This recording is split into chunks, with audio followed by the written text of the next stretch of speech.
Assalamualaikum warahmatullahi wabarakatuh. Alhamdulillahirrabbilalamin. Assalatu wassalamu ala asrofil anbiya wal mursalin Sayyidina wa maulana Muhammadin wa ala alihi wa sahbihi ajmain, amma ba'du.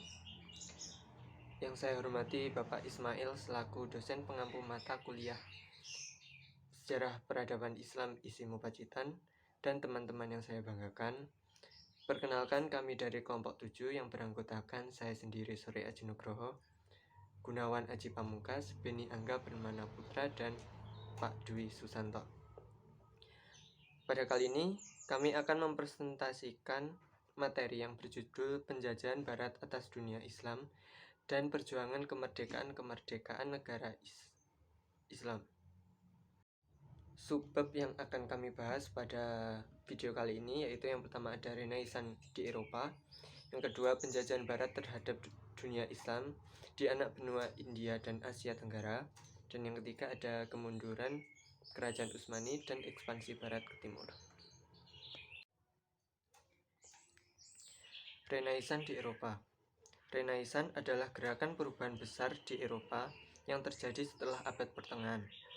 Istilah Renaissance berasal dari kata Latin yaitu renaissere, yang terdiri dari dua kata, yakni re yang berarti kembali dan naitro yang berarti lahir. Dengan begitu, Renaissance dapat diterjemahkan sebagai masa terlahir kembali. Setelah Christopher Columbus menemukan benua Amerika pada tahun 1492 Masehi dan Vasco da Gama menemukan jalan ke timur melalui Tanjung Harapan pada tahun 1498 Masehi, benua Amerika dan kepulauan Hindia segera jatuh ke bawah kekuasaan Eropa. Perekonomian bangsa-bangsa Eropa pun semakin maju karena daerah-daerah baru terbuka baginya. Berkembangnya ilmu pengetahuan dan penemuan mesin uap yang kemudian melahirkan revolusi industri di Eropa semakin memantapkan kemajuan mereka. Teknologi perkapalan dan militer berkembang dengan pesat, yang menjadikan Eropa sebagai penguasa lautan yang bebas melakukan kegiatan ekonomi dan perdagangan ke seluruh dunia. Negeri-negeri Islam yang pertama kali jatuh ke bawah kekuasaan Eropa adalah negeri-negeri yang jauh dari kekuasaan Kerajaan Utsmani.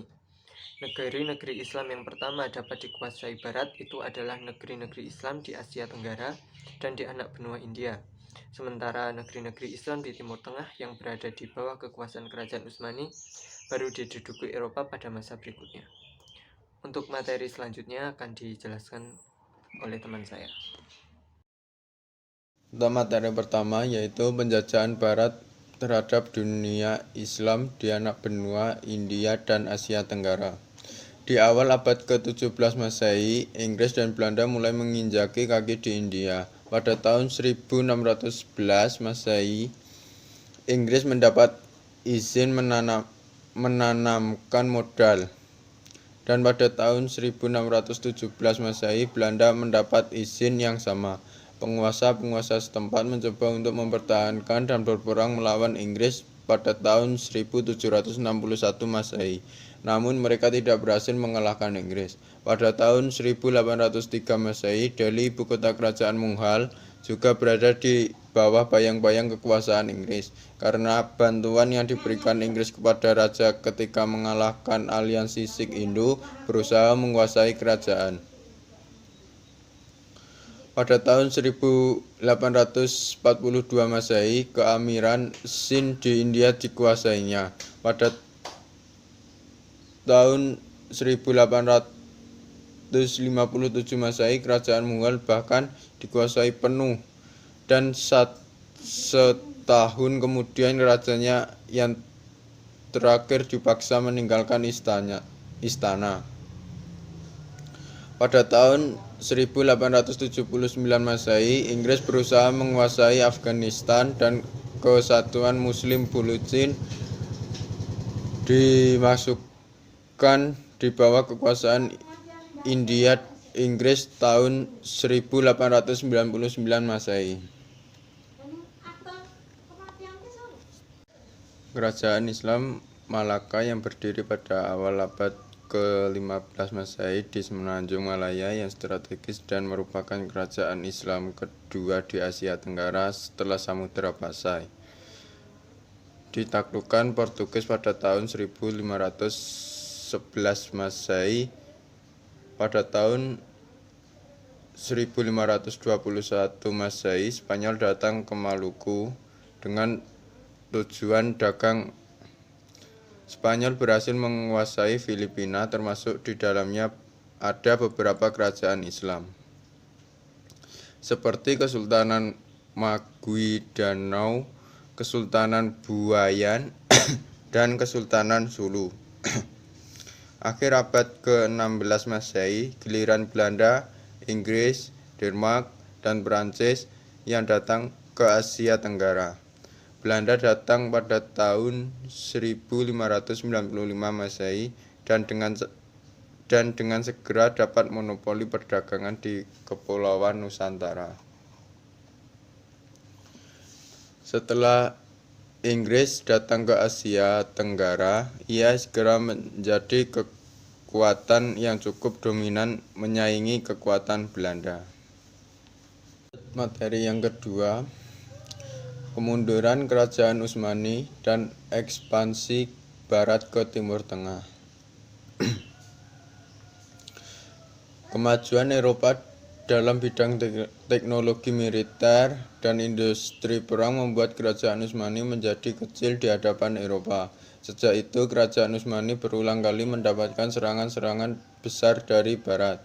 Sejak kekalahan di Wina, Kerajaan Utsmani sudah menyadari akan kemunduran dan kemajuan Barat. Celebi Mehmed diutus ke Paris pada tahun 1720 Masehi dan diinstruksikan untuk mengunjungi pabrik-pabrik, benteng-benteng pertahanan, dan institusi-institusi lainnya.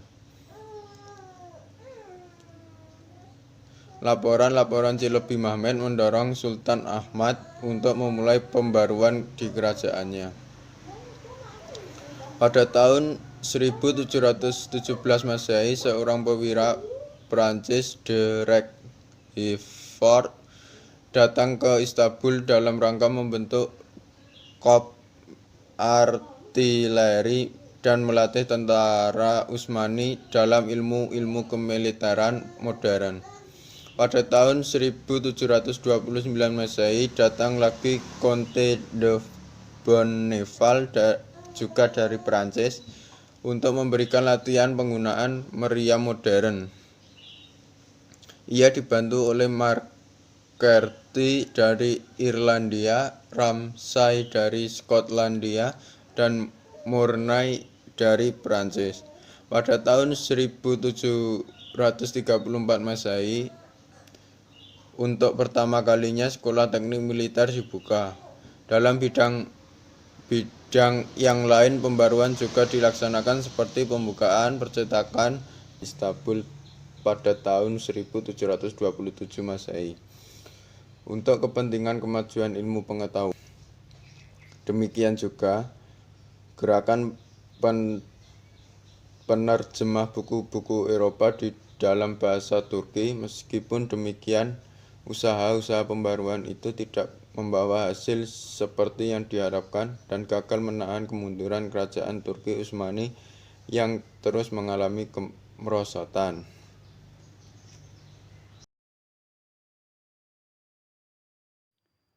Oke, akan saya lanjutkan presentasi tersebut. Penyebab kegagalan usaha pembaruan tersebut antara lain: 1. Kelemahan Raja-Raja Utsmani karena wewenangnya sudah jauh menurun. Kedua, keunggulan negara yang terus mengalami kebangkrutan sehingga tidak mampu menunjang usaha pembaruan.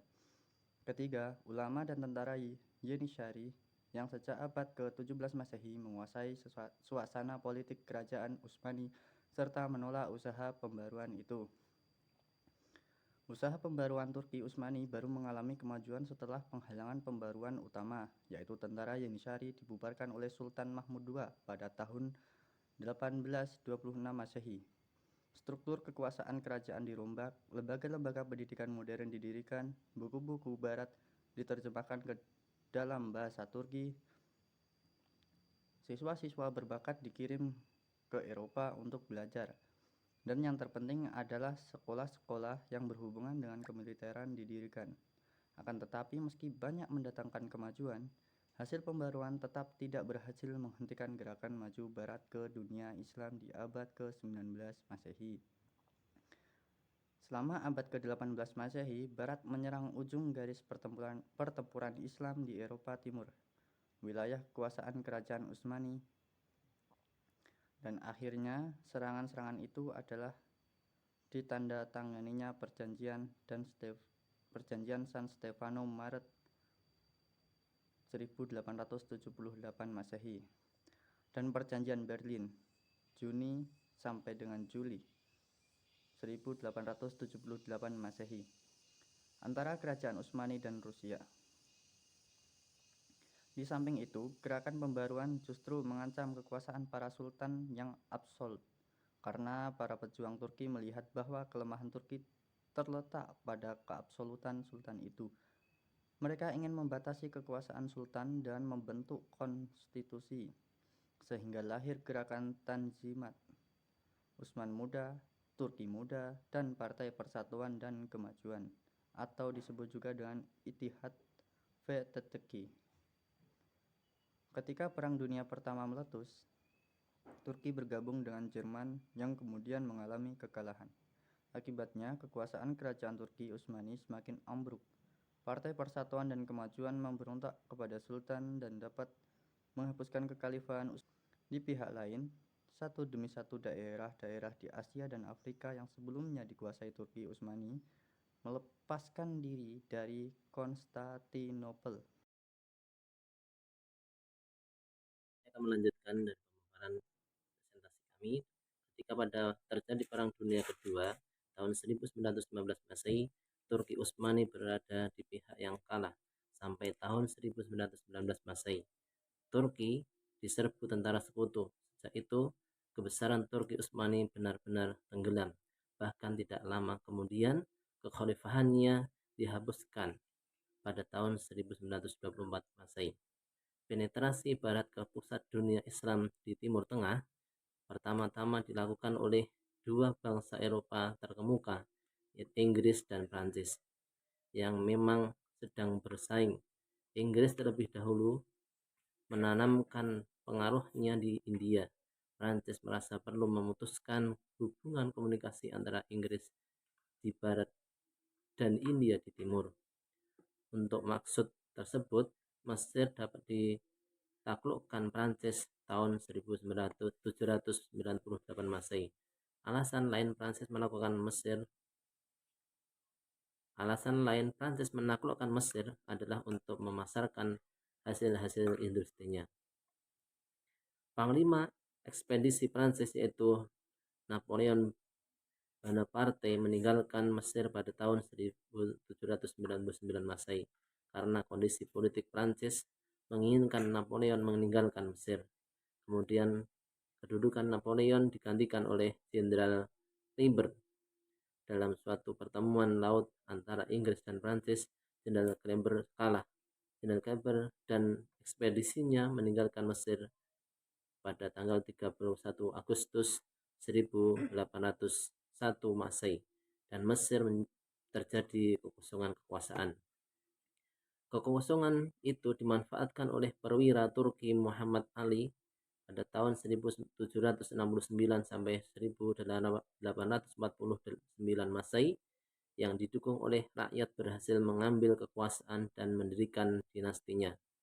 Dimulai oleh Muhammad Ali, Mesir sempat menegakkan kedaulatan dan melakukan pembaruan, tetapi pada tahun 1880 Masehi, negeri ini ditaklukkan oleh Inggris. Persaingan antara Prancis dan Inggris di Timur Tengah memang sudah lama dan terus berlangsung.